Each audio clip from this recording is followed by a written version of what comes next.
Hey YouTube, how we doing? Welcome back. This is round 2, game 2 of my ESL tournament. Again, my second match against Older of the second round of this tournament. So I'm playing as the Beastmen and he's playing as the Wood Elves. So a quick rundown of what my build was. Because I chose Beastmen first, I didn't know he was going to choose Wood Elves, but I didn't actually start building an army till he chose. Once he did choose Wood Elves, I thought straight away, okay, he's going to go Archer, heavy Archer build because I'm Beastman, I won't be able to catch him. In fact, he went for a anti-large army with no Archers at all, apart from some Hawk Riders.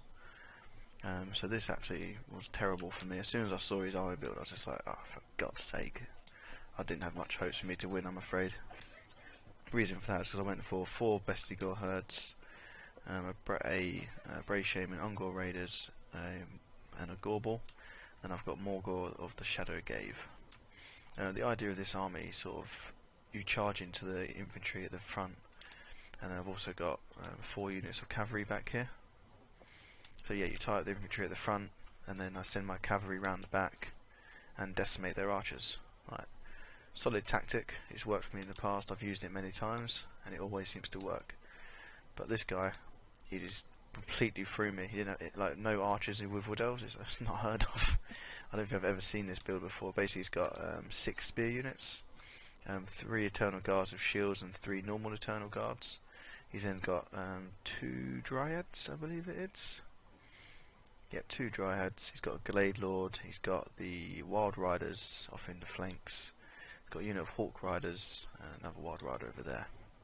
And then he's got the Wildwood Rangers with their glaive infantry. I must say these guys are awesome. Like I said it before, they look like the old Oblivion glass stuff. I think it looks fantastic. And then we've got the Glade Lord on top of the Green Dragon, looking awesome. I'll have a proper look when we get out of the trees. So I'll speed it up straight away. He sees my army straight away, and he sends his Glade Lords over to start shooting at my Bray Shaman. I only bought the Bray Shaman because I wanted to again get the Wyvern. That was what I wanted. I wanted the Wyvern, but unfortunately that's not how it played out. But we'll watch it nonetheless. It was a fun battle, but bit of a massacre, I'm afraid. So we'll speed up a bit. So you see, I managed to get a few pop shots off at his men. You see his Hawk Archers in, and there's my Wyvern, or Feral Manticore should I say, apologies for that. But also with these ones it spawns with that degrading effect, unbinding, so it's like similar to what happens to the vampires, they get hurt over time.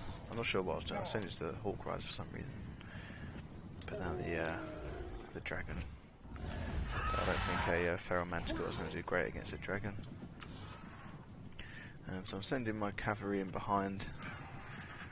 I just thought, you know what, I'll just attack. I didn't have high hopes for this, I'm afraid. We see, yeah, the Manticore just gets massacred in like a couple of hits. He's also got the Spell Singer of Life, which are really, really good to have. So much, it's changed the game so much having a unit that can heal. Like pretty much everybody apart from which is vampires that could do that with their regeneration. So he spots my cavalry. He hasn't actually even moved his Wild Riders yet. And you see that he takes a pop shot of his Glade Lord with their long range attack. So at this point I thought, okay, I'll try the tactic anyway. I'll tie them up best I can here.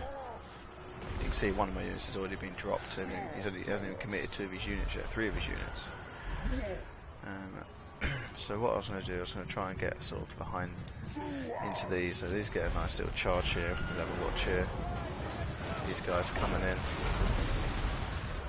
Again, having a full army of spears against a cavalry reliant force isn't great.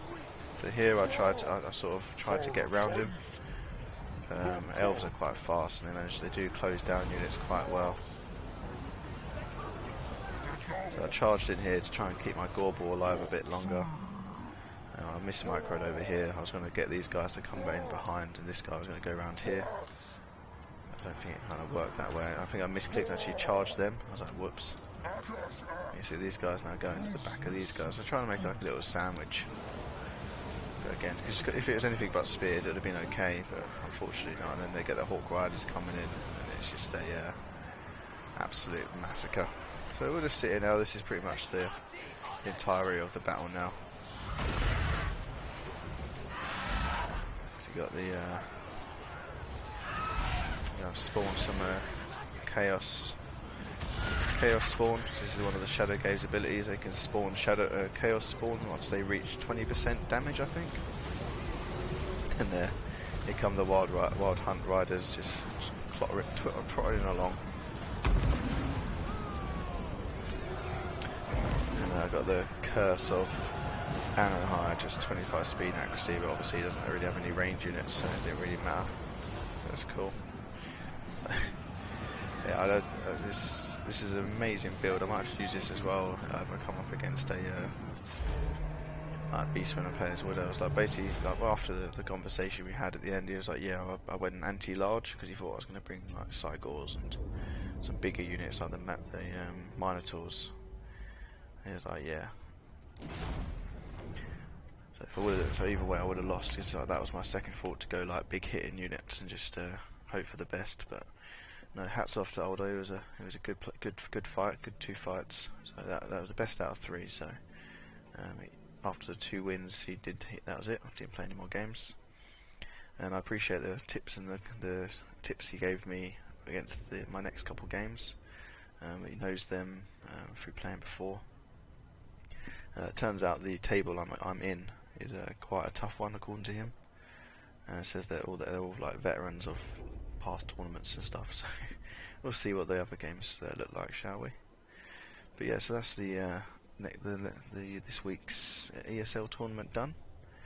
I'm supposed to be playing next Saturday, or this Saturday, but obviously that's Christmas Eve, so I don't think I'm going to be playing that day. I'm probably not going to be uploading many videos probably until after the New Year now. So I do appreciate if you've been watching the videos, and if you did watch it, have a good Christmas and have a good New Year's. Okay, thank you for watching. This is Bobcoms signing out.